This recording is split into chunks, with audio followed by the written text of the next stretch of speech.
Hi, I am Manuel Adrogué from Buenos Aires, Argentina, and I do classical taekwondo. Welcome to the 9th and last episode of our Korean kicking project.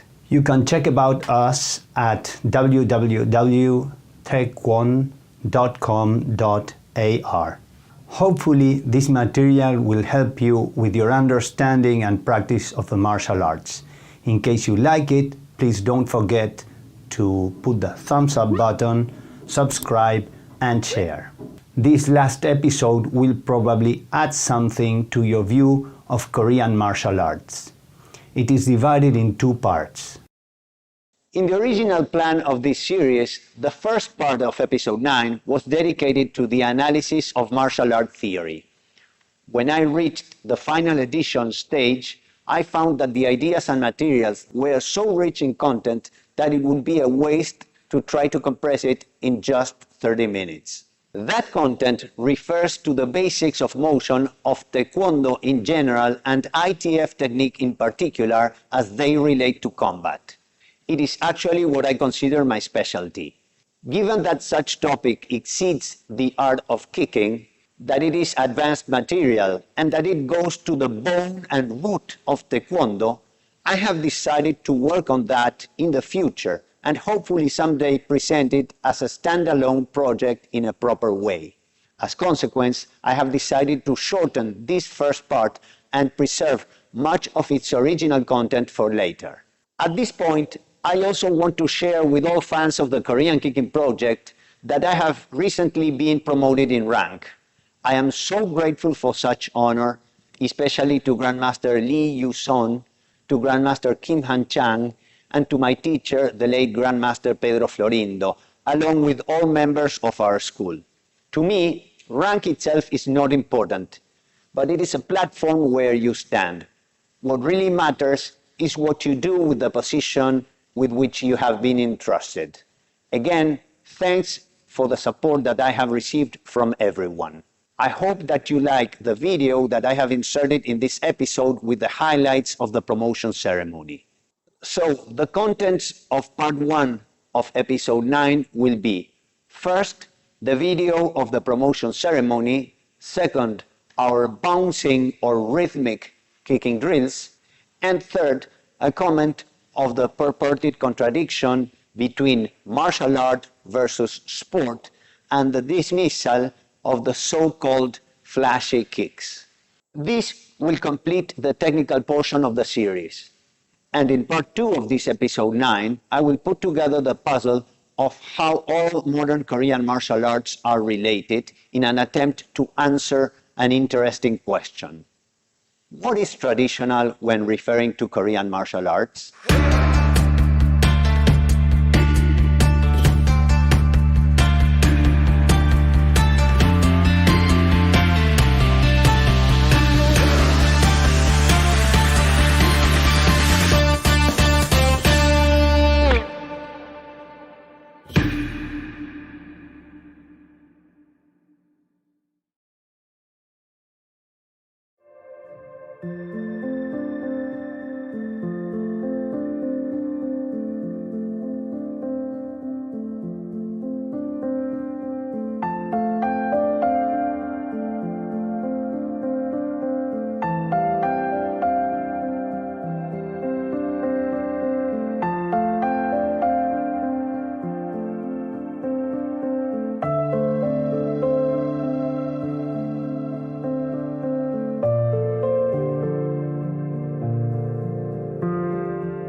Good kicking skills involve the ability to lift your foot from the ground immediately to the target. You don't only need strength in your legs, hips and abdominal muscles, but also some momentum to lift the leg.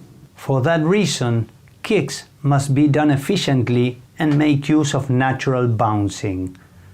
When I refer to bouncing, I don't mean just to adopt a sparring stance and start dancing around, but that you educate your body to become sensitive with your own balance.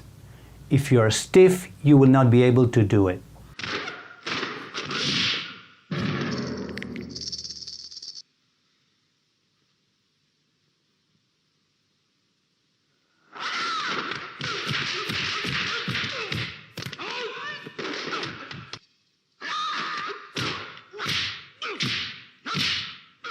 In Bruce Lee's famous fight against Chuck Norris at the Coliseum, Bruce was unable to achieve the timing he needed to prevail until he started bouncing.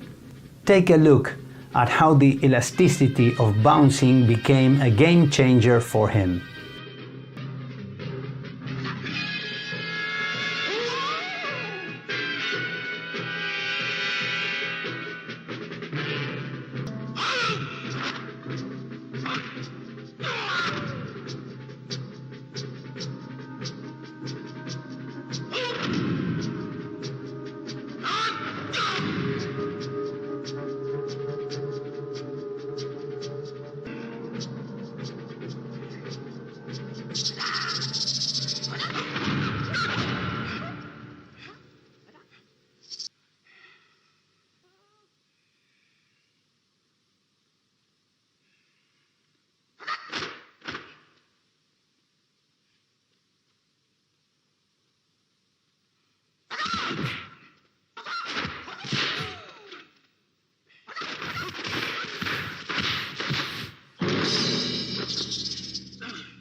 Now, a final comment on theory before we jump into the practical. Tai Chi Chuan masters say that before you take a step or you kick, you need to clear off and empty body weight from the foot that you intend to move to the other. Taekwondo demands the same, so you must learn to do it and synchronize it with the pivoting and alignment, which is not easy. Any artificial addition to the kicking motion will disturb the rhythm and will make your kicks inefficient. To cast away any unnecessary motion in my students' kicks or my own, I have put together a series of kicking drills with a partner, which are particularly good not only to improve kicking, but your overall martial arts skill. For these exercises, I recommend to kick to the hands and forearms of your partner instead of using targets. This will help to incentivize precision and control and adopt a finer sensitivity to the line of attack. Remember that we're not looking for power, but for rhythm and efficiency. Before you get into your dobok, there are 7 tips for these drills. First, start with a gentle bouncing over the balls of your feet. Second, do not rush, try to keep a steady pace. Check out where the kicking foot lands and do not add any shuffling or extra steps. At all times, keep your head in front of your opponent's center line. Try to make precise contact with the target, slapping your opponent's hands or forearms. When kicking your partner's knees, be extremely careful and relax upon contact. And finally, the most important of all tips, make sure that you are constantly looking at your opponent's eyes. So these are the 12 rhythmic or bouncing drills. Some of them may be done in different ways. This is the general chart. Bouncing drill number 1 is about front kicking with the instep. Keep looking at your partner and kick upwards without stopping. Look at the bouncing of the base foot.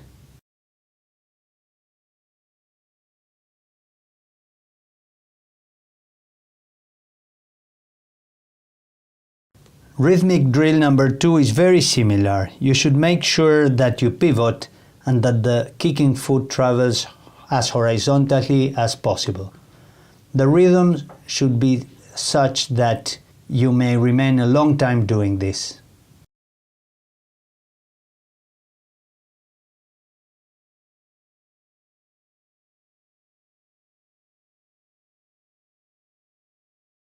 Rhythmic drill number 3 in its first version is that you kick, the other guy kicks, then punch and the other person punches.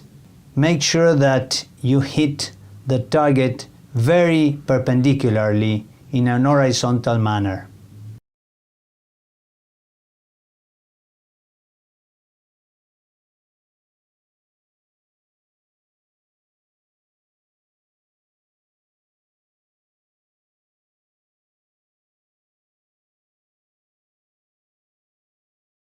The second version of drill number 3 involves that each martial artist performs 2 strikes in a turn. Don't rush because you're supposed to be able to keep with this rhythm for a long time.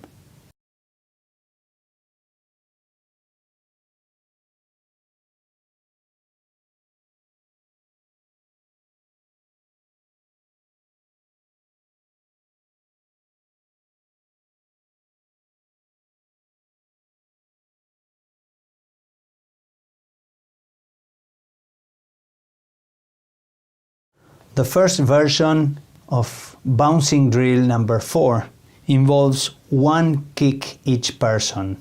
One person does a kick at a time. There are 2 kicks, a low kick and then a spinning side kick in which you land forward. Make sure that you're looking at your opponent's eyes all the time and that you don't add any unnecessary steppings.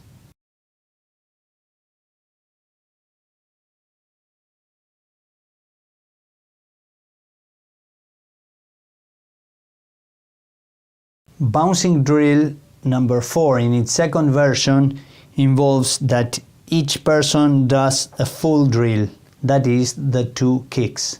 Low kick, crossed low kick to the knee and then a spinning side kick.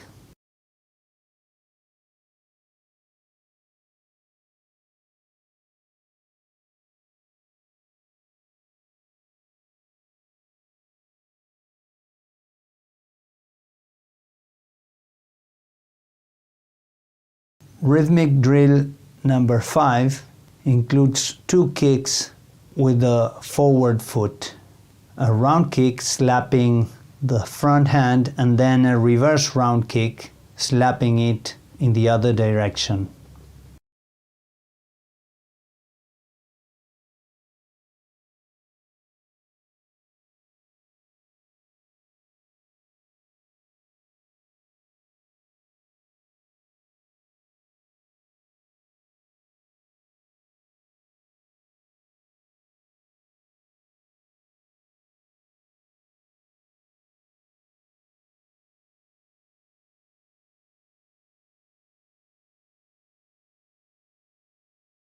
In the second version of bouncing drill number 5, each martial artist performs 2 kicks, the round and the reverse round, before it's the turn of the other one.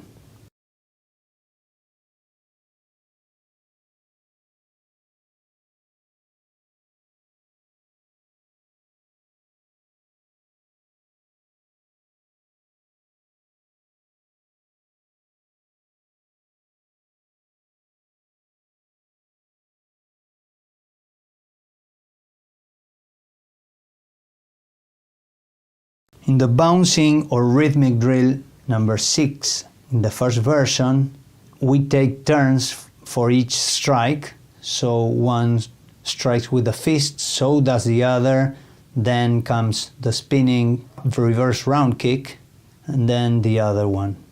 Look that we are kicking, passing through and snapping through both hands when doing the kick.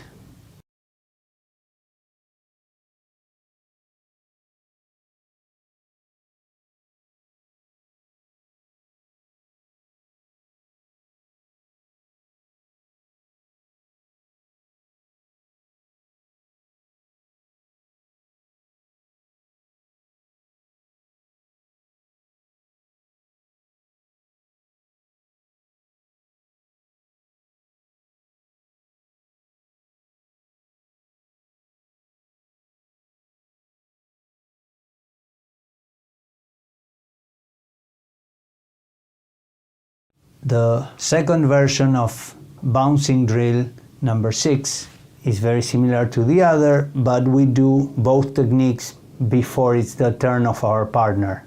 Note that we go with our kicking foot all the way back, and when doing the reverse punch, we try to do it in a traditional way.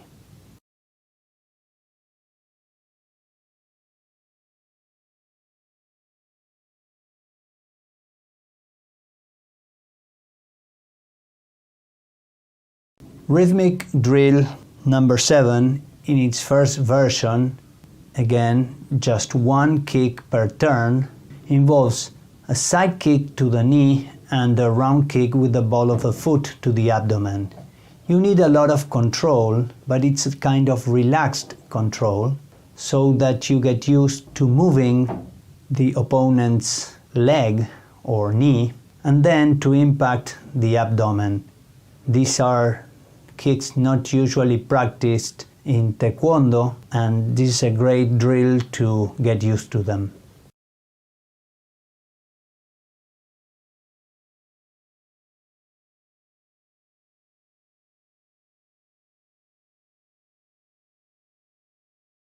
Rhythmic or bouncing drill 7, in its second version, requires a higher skill. You need the control of the kicks and also the ability to suspend your head and to apply your body weight into the target, as you will see.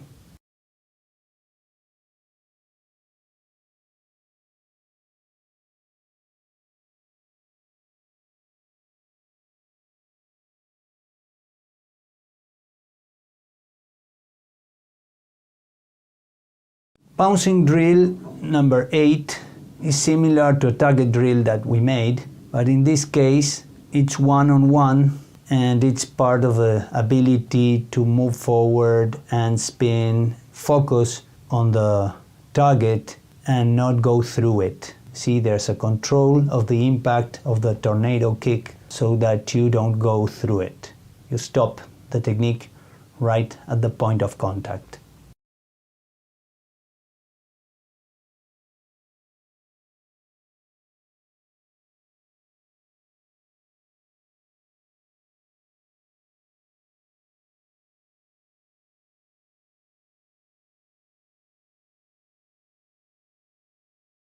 Rhythmic drill number 9 is quite challenging. You make a switch step, preparing for lifting your leg, and then you bring it down and forward. You should kick over your opponent's shoulder using the blind spot. This is the typical way Korean stylists prepare the axe kick.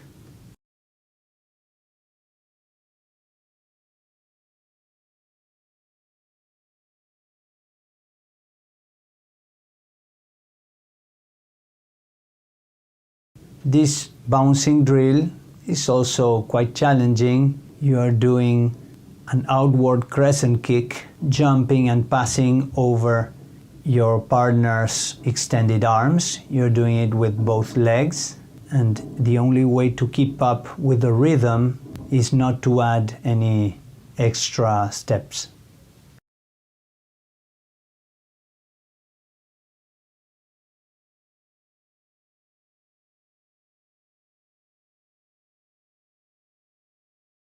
Drill number 11 is particularly difficult. You switch your stance, front kick, and then do a punch, what I call a tilting punch. And then I will add an outward crescent kick. Look that after the front kick, there's an imaginary side kick to the back that helps to balance the tilt before coming back, lifting the foot for the crescent kick. Bouncing drill number 12 involves interweaving a skipping outward crescent kick plus a spinning crescent kick and a reverse round kick.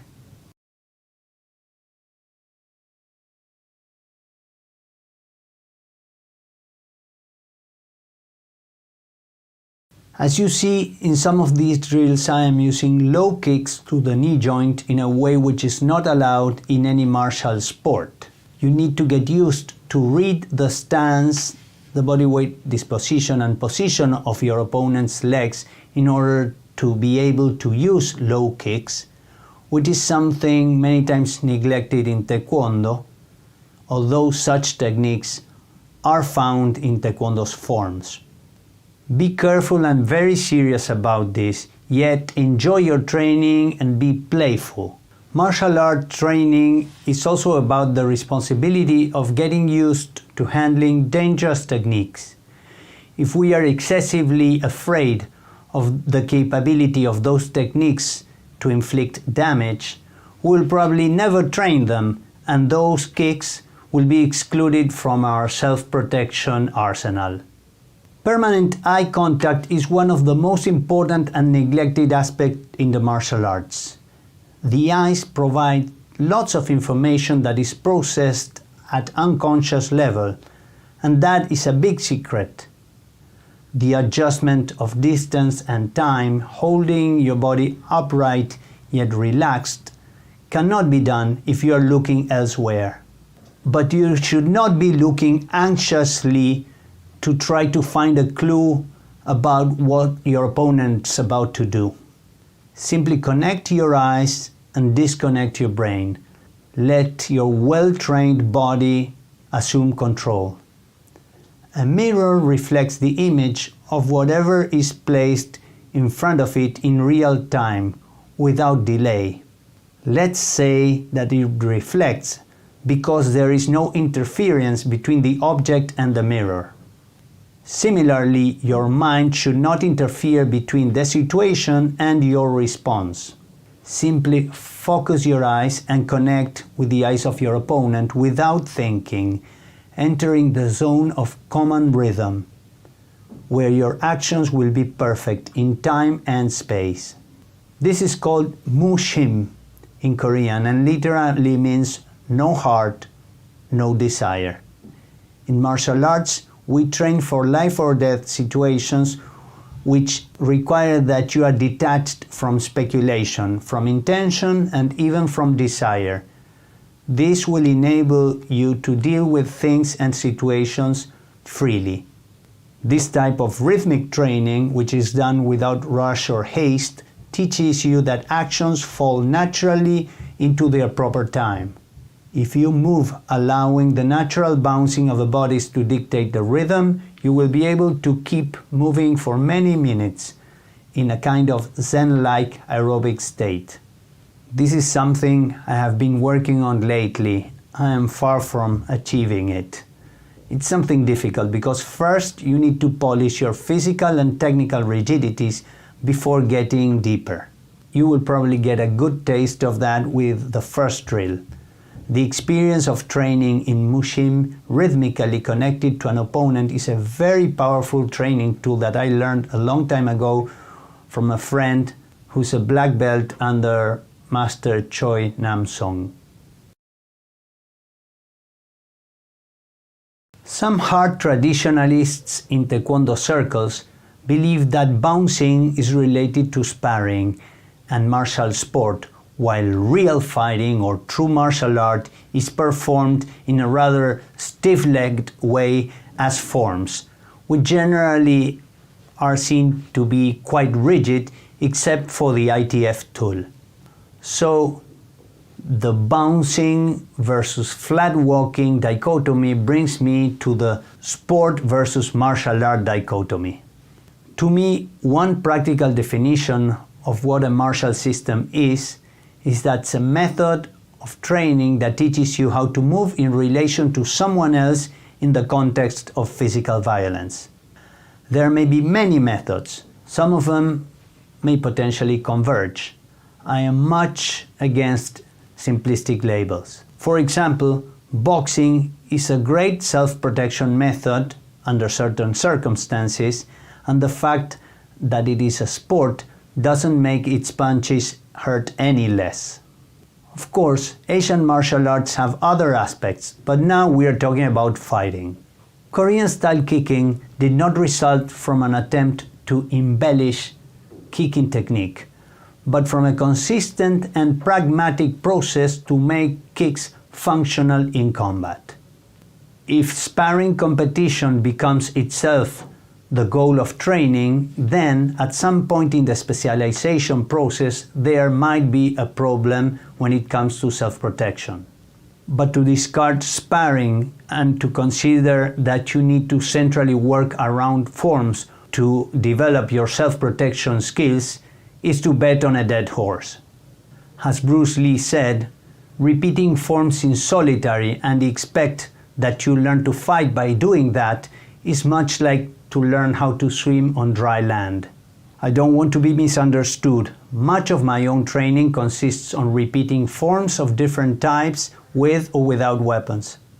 I have no choice since I am alone most of the time I train, and forms are a great way to polish my kinesthetic responses. To pick on sparring as something contrary to combat effectiveness is at least a gross oversimplification. Sparring is essential. As far as fighting ability is referred, 9 out of 10 times I will prefer a sparring champion over someone whose best feature is being good at forms. During the last 35 years, I have heard people disdain high kicks as flashy, a way to say that they are good for show but useless for real combat. These people obviously have no exposure on how true Korean-style martial art training works. I have known more than one old-school black belt with thick fists who can punch through bricks and also jump over a 5-foot fence just taking a couple of steps, then kick 2 different targets while being in the air before landing. The strongman versus performer comparison portrays a simplistic understanding of the martial arts and fighting. I have discussed what is the ideal of the classical taekwondo exponent. Strong, very agile and precise. I have known such type of people. Tough, extraordinary martial artists. Just look at this picture with Hee Il-cho, Chuck Norris and Jun Chong. This is as badass as a picture can get, because kicking is an extraordinary skill and demands extraordinary dedication. Combat seasoned martial artists have the same approach as shooters. Against a dangerous aggressor, you don't aim to the legs, which are moving, and by striking them you will not end off that person. You go straight to the head or torso to finish him off. If you see high kicks as flashy, you're probably having in mind the wrong image. Stunning, drastic would be better words for them. If those kicks are beautiful, it is just because human beings find beauty in balanced, harmonic and natural things. Beauty is a byproduct of quality. When correctly performed, Korean-style kicks express the full physical potential and are natural. And because they are natural, they are kinesthetically efficient. So if someone makes an association linking ugliness with combat efficiency, that person has a distorted understanding of human motion in combat. Let me clarify. Violence is ugly by itself, but you should separate the ugliness of violence with the supposed ugliness of motion. We have all seen knockout spinning heel kicks in kickboxing or mixed martial arts matches on TV. They exist and they are possible. Of course, you must train a lot to attain such type of skill. In this series, I have shown part of that training. When you have reached a high level in the specialty, you don't feel the weight of your feet. Your legs are very strong, fast, and accurate. High kicks are a central component of Taekwondo training. It takes a lot of effort, and it is not for everyone. Of course, high kicks are probably not my first choice for self-protection, but they are an extraordinary tool for learning how to use your body in combat. I never allow someone who has a limited understanding of kicking skills to explain me what an able kicker can do or cannot.